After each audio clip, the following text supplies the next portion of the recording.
Merci, monsieur le maire. Madame l'adjointe, cela fait 2 ans que nous sommes élus et quasiment jour pour jour, nous avions posé une question orale sur votre décision d'alterner une année sur 2 la tenue du forum du sport et celui des associations.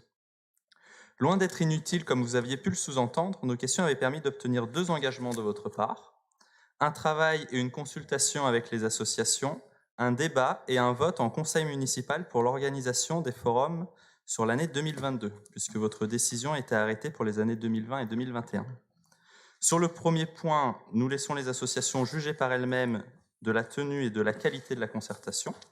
Concernant le second point, pouvez-vous informer le conseil municipal ce soir et nous dire quand vous comptez présenter vos propositions au conseil? Je vous remercie.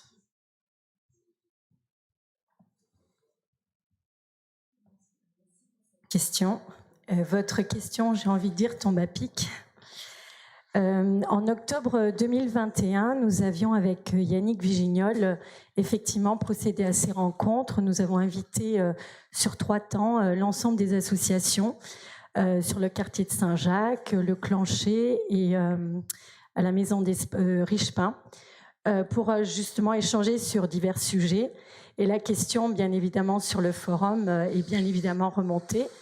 Et nous l'avons entendu, effectivement, c'était une demande qui était très plébiscitée par les associations.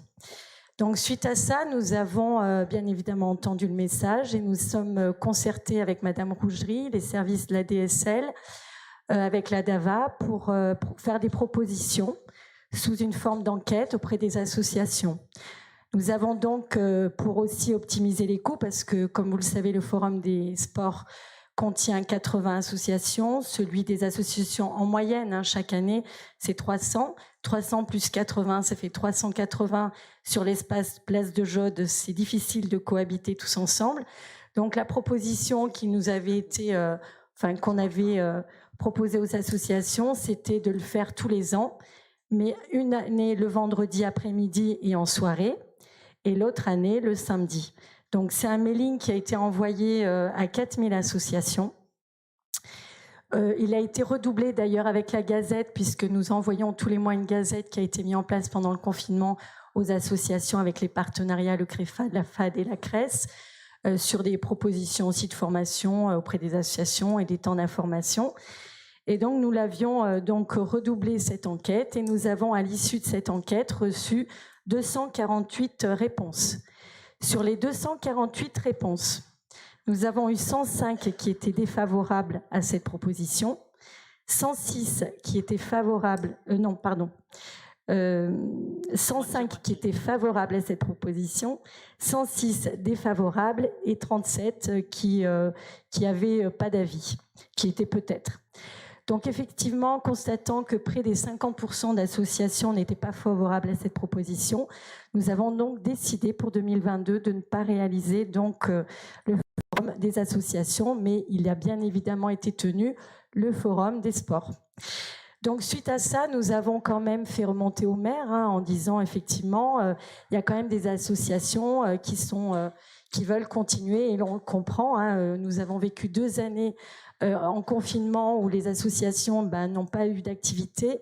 On sait le manque de bénévoles et d'adhérents et nous comprenons aussi ce besoin d'investir les lieux et d'avoir une vitrine sur la ville de Clermont-Ferrand à la rentrée des activités scolaires. Et donc, monsieur le maire a décidé et a proposé, donc, et ce sera à partir de 2023, et aussi pour des questions de coût, parce que effectivement le forum, le faire ensemble, ça coûte aussi moins pour les services techniques. Donc on le fera en une fois, tous les ans, et ce sera à partir de septembre 2023. Donc le maire propose de le faire sur le jardin Le Coq.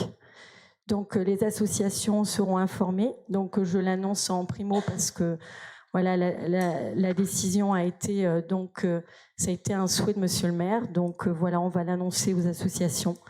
Et donc à partir de 2023, en septembre, vous retrouverez le forum des associations dans toute sa globalité, dans un espace qui convient en termes de logistique. Et je remercie les services techniques, Madame Rougerie et le service de la DAVA, et Yannick Vigignol et puis Christophe Bertuca aussi pour cette proposition, et monsieur le maire surtout qui, je l'espère, rendra écho de manière favorable auprès des associations. Merci.